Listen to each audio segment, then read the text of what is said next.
Well, the reason I wanted to get into paranormal activity or videos is because, well, ever since I was a little kid, I could see ghosts and stuff. And it was kind of weird. I was 9 years old, living with my aunt and uncle, living downstairs by myself. Everybody else was upstairs. Um, and I started seeing these dark figures in the doorway. And it kind of freaked me out, as it would any kid. Um, there was this one tall, dark figure always in the doorway. And I remember seeing like a white orb thing come and lay on my pillow right next to my head. And I'm like petrified and I could hear my heart beating in my head. And yeah, so that's what got me started. And ever since then, I've always been able to see spirits and hear them. And usually it's like everywhere I go, there's a spirit or something there. Every place I've lived. Um, does anybody else have any paranormal experience? Ghost, UFOs, anything? Chat. Do I have to turn the chat on? Okay. I don't have chat, so for some reason, start chat. Oh, sorry about this. This is my first live, so I'm just trying. So if you've got anything to say, please write it down. Ask questions. So, I lived in San Francisco. Oh, lost you. Anyway, um, lived in San Francisco in an apartment with my friend, and there was always something going on there. Seems like every time we left the apartment, it seemed like we were all right, but as soon as we came back to the apartment, we would argue and fight and fuss and just didn't get along. Um, so I'm pretty sure that that energy that was there was negative and trying to make enemies between us.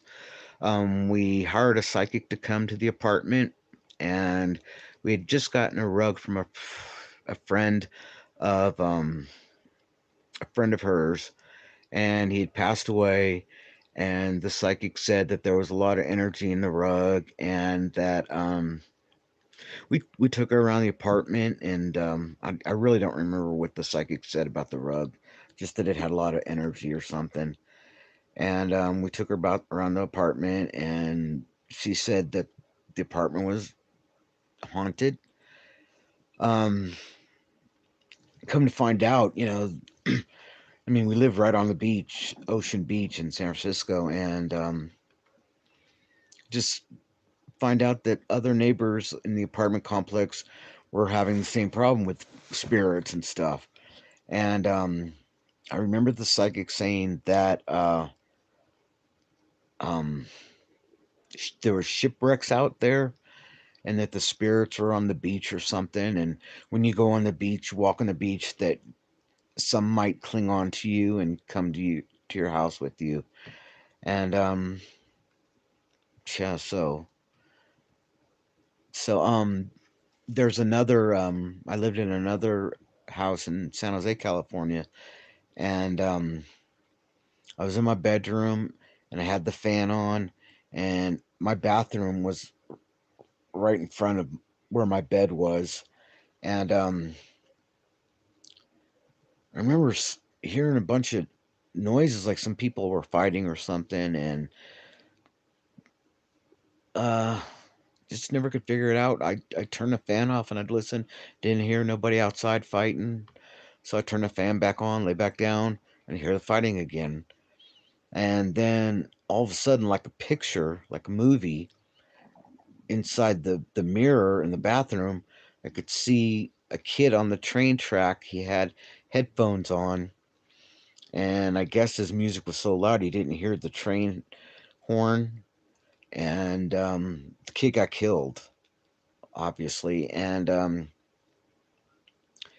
he was looking for something, a piece of jewelry that his dad had given him, and so um, I guess he came to me or whatever and was trying to get me to help him find his jewelry, this ring or something. But there's no way because be, since that accident, the back part of the house, the duplex was built, and there's no way I would have been able to find anything, help him find anything. And so it really freaked me out that there was a spirit inside the room and it was trying to, get me to help it find something. So I went on the couch and I I moved the couch in the middle of the front room, and because I was afraid something might tip over and fall on me or something. And so I moved out of that house about 2 weeks later to Mountain View. But yeah, I moved to Kentucky. Oh boy, that. Well, hold on, let me back up. My grandmother was in 2000 was diagnosed with lung cancer. So I quit my job and I went to go help her. And I guess she was in the hospital for about 2 weeks. They did all kinds of tests and everything, and found that she had lung cancer, full blown lung cancer, and she didn't have very long to live. And so they gave her the option of either getting chemotherapy, having tumor, the some of the, I guess, go and do exploratory surgery is what they wanted to do. And I mean, why do you want to do exploratory surgery? You know she's got cancer, right? So they did it. They opened her up about a hole about that big, and as soon as they opened her up, it masked ice went all over. And they said, "Well, you've got three to 6 months to live. Do you want to do chemo?" She said, "Absolutely not."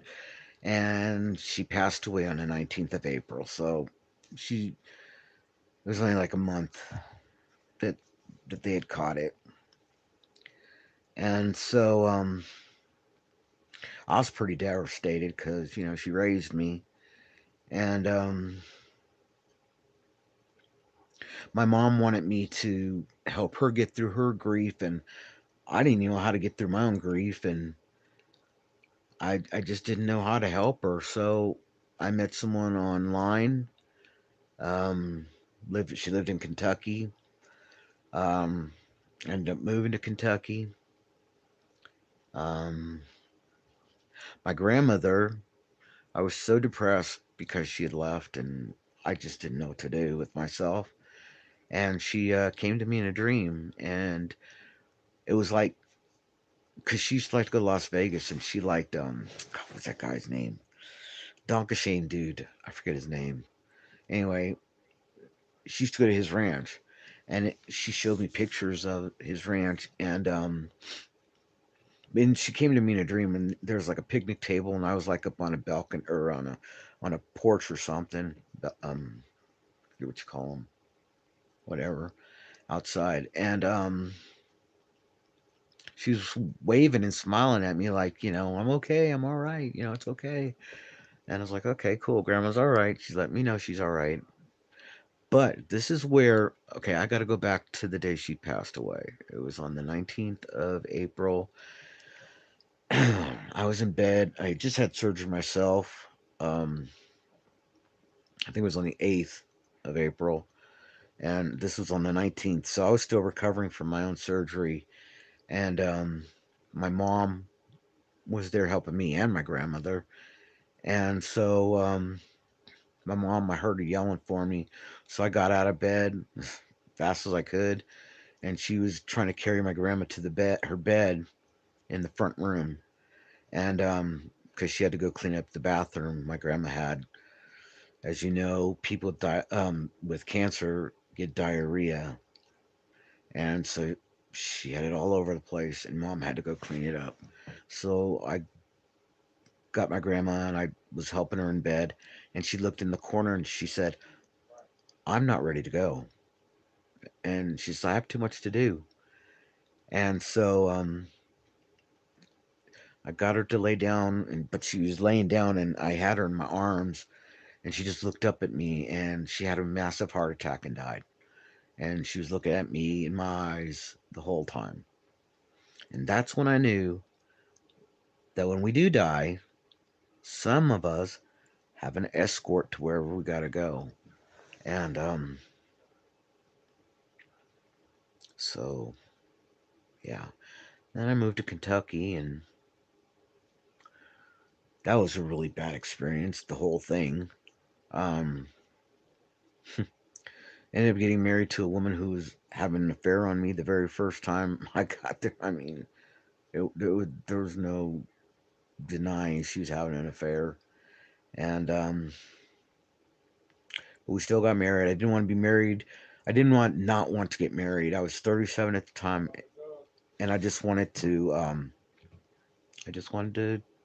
experience it, before I died. Didn't think I was going to live very long. Here I am, 58 now. But anyway, so um, we ended up getting a divorce or separating, and I go to Louisville, Kentucky, and the girl that I lived with, her house was haunted. There was a man there, and she said she used to see red eyes. And I told her, well, I'm sensitive. I'm an empath, and I can probably communicate with this person if you want. And she said, yeah. So I said, all right, just you sit down on the couch and I'll sit on the floor because I've been pulled to the ground. I've been pushed to the ground, and I didn't want to fall and hurt myself. So I'm sitting on the floor and I'm meditating and I'm getting into it. And I get the name of the man who used to live there. She didn't know this until the day after when she asked her mom about it. So anyway, I'm sitting there talking to this man and giving, she's asking questions and I'm giving the answers. And she asked, how'd you die? And all of a sudden I got the hardest pain in my chest I've ever had my whole life. And I mean, I thought I was having the heart attack, and I keeled over and I'm like, I gotta stop. I can't do this no more. So she turns the light on, and I didn't end the session, and my eyes were like bloodshot red. And she said, Steve, your eyes are red as hell. And I'm like, oh man. So I had to say a prayer to end it and protect myself, her, and her dog, and anybody else who came into the house. So anyway, she tells her mom, and her mom tells her, "Oh yeah, that's the name of the guy that died. He had a heart attack in the driveway." And so, I mean, I had the whole name now. So we went and looked for his son, who still lived in Louisville, and we were too chicken to go up to his house and talk to him. I mean, what do you say? Oh, I'm a sensitive empath, and your dad came to me. No, I'm not looking for that kind of attention. So anyway, we dropped it, and she goes and tells her friends, right? And then her friends want me to come over to their house and you know do sessions for them. So there was this one house. I guess it was by the river in Louisville.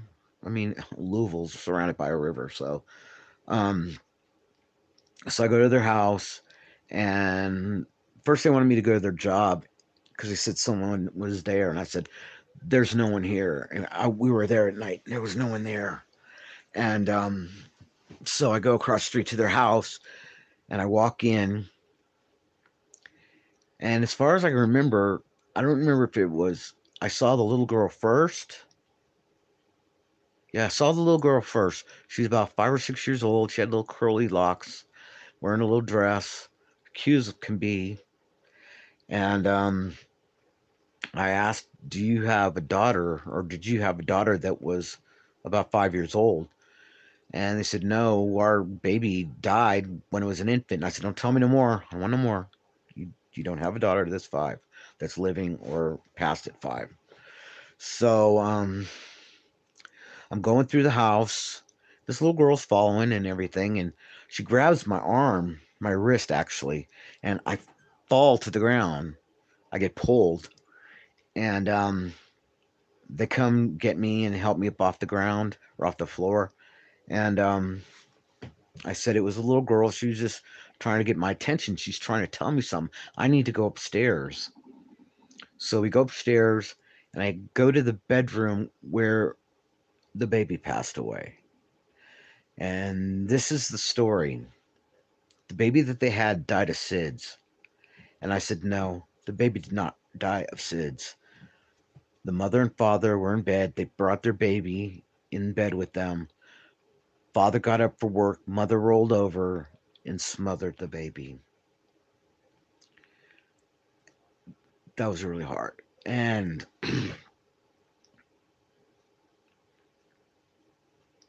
it was hard for the mother because she couldn't believe that she killed her baby.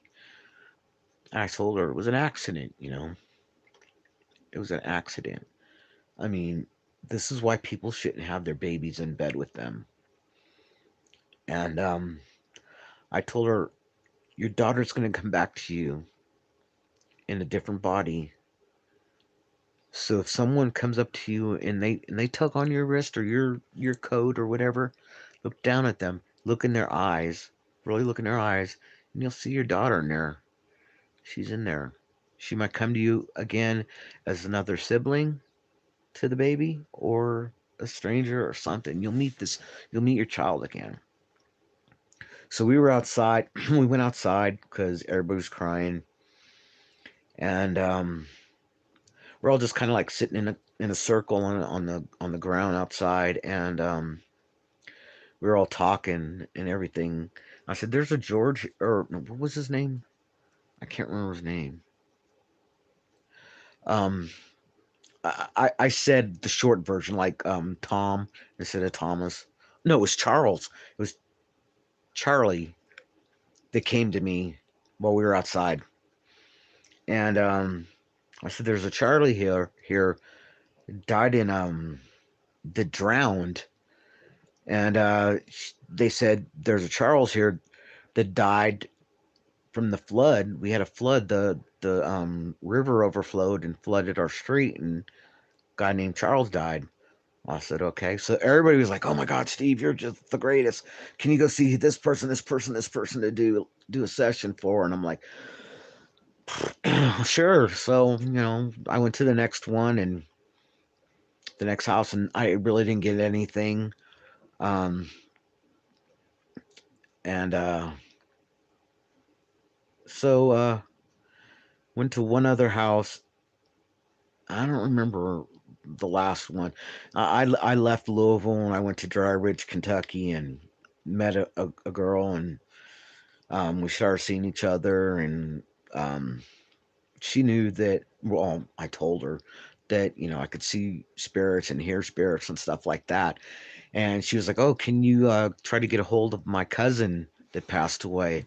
And I'm like, "Sure." She goes, "Well, let me get a hold of my other cousin, and you can do this with both of us." I said, okay, no problem. So a friend of hers told her, hey, while he's in a meditation form and he's uh telling you the spirits, what the spirits are saying, snap a photo with the flash on in the dark. You don't do that, okay? Because first off, it's dark.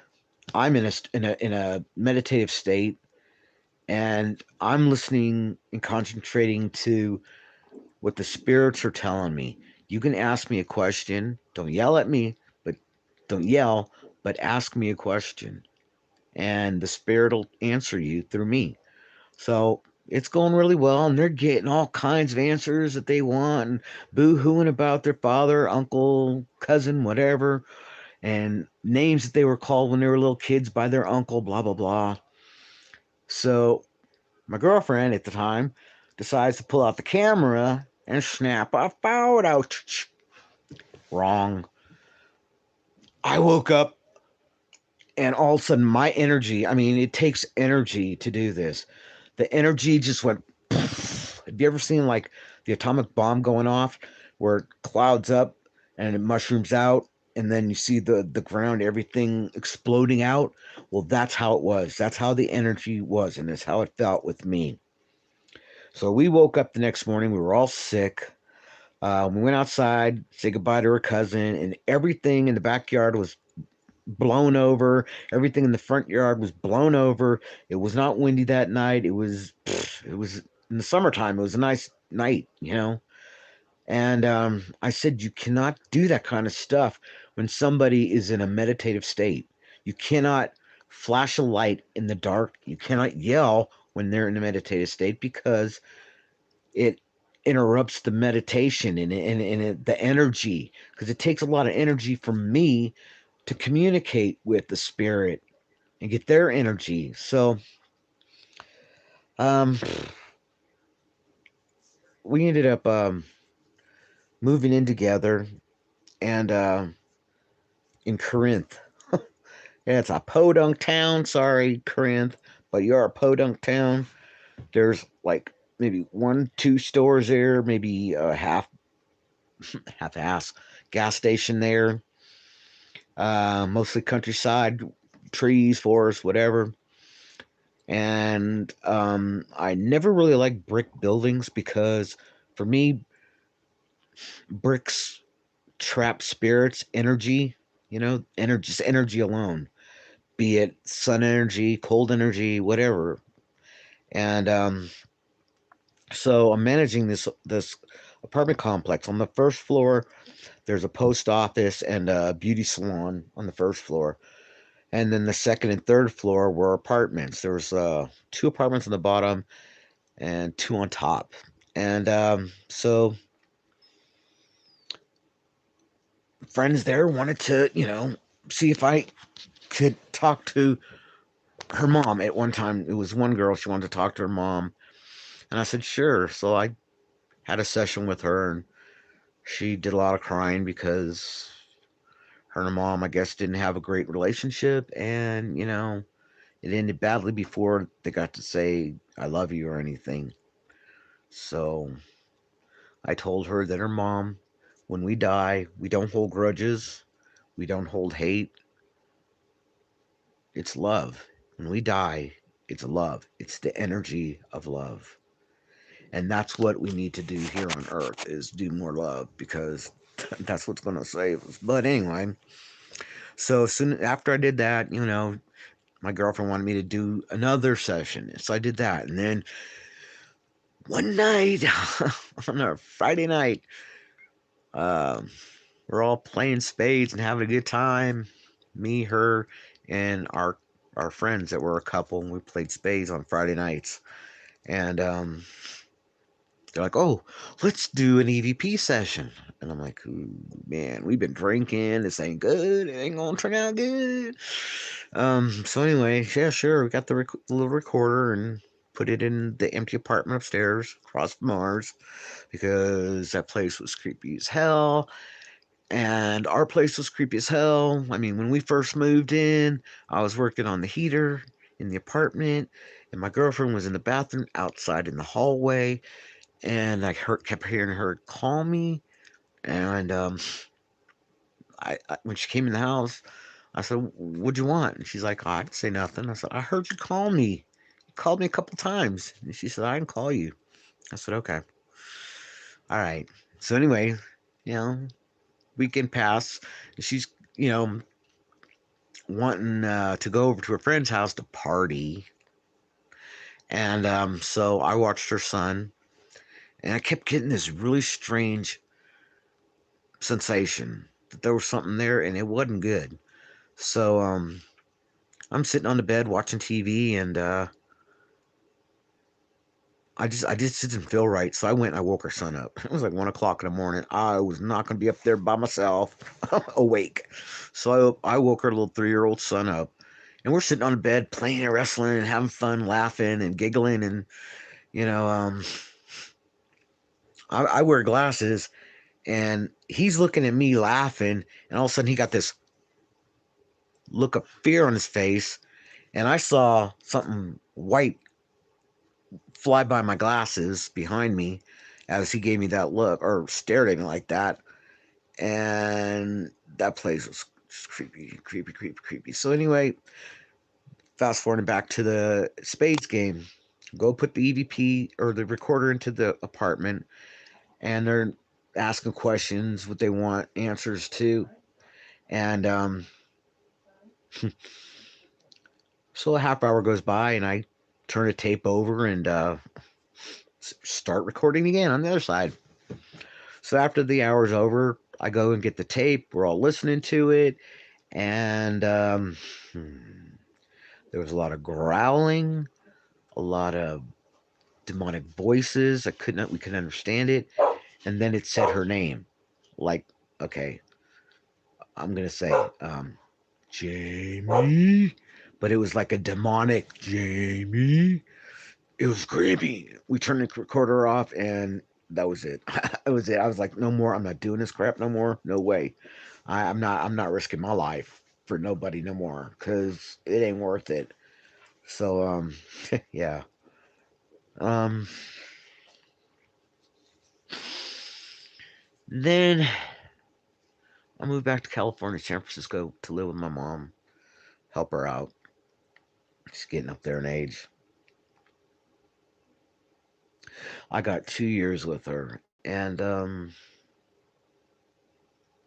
kept saying, "Mom, you need to go to the doctors, because she's having some problems."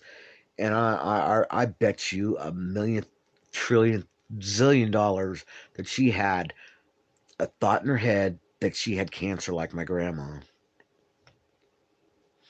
I kept saying, "Please go to the doctor, Mom. Please go to the doctor, Mom. Please go to the doctor."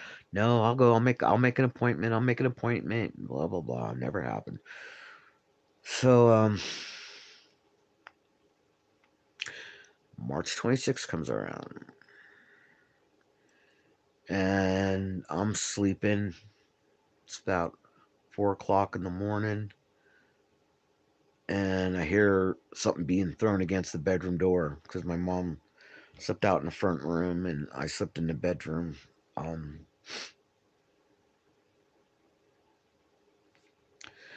I go out to the front room, and she's like, "Call 911. I need 911. I need to go to the hospital now."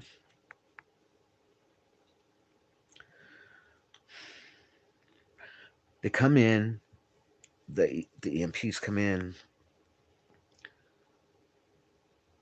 They put her on the gurney, and they're carrying her downstairs. And they tell me get in the front of the ambulance. Well, they're putting her in the back and hooking her up with everything, IV and stuff, taking her vitals and doing everything. Um,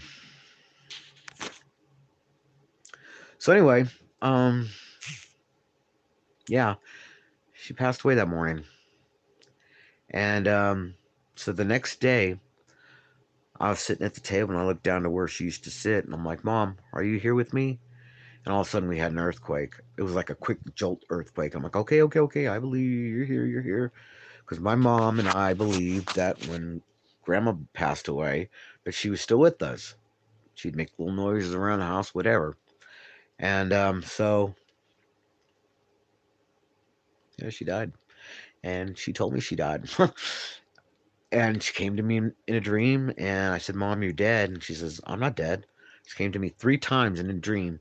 And each time I told her she was dead. And she told me each time she was not dead.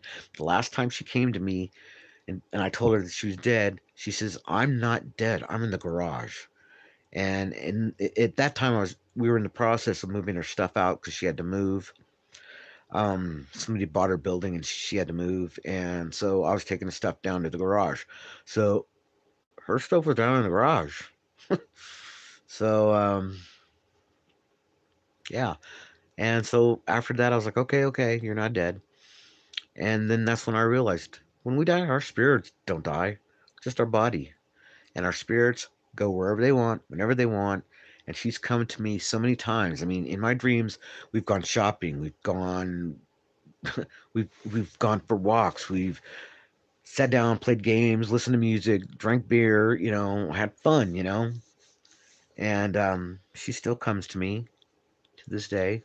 My grandmother came to me a couple weeks ago. So I mean, you got to be open to it to receive it. And long story short, I mean, there's more because after my mom passed away, I moved to Arizona, and I got a lot. I'll tell you that. But that'll be for another time if you're interested. All right. So I'm gonna post this because no one's on here. I've been basically talking to myself. I had my friend watch. She quit. So anyway, all right. Thank you for watching, if you ever do. And just sorry no one came in. Well, y'all take care. Stay safe. Stay strong. And be you. And don't ever let anybody tell you different. Bye.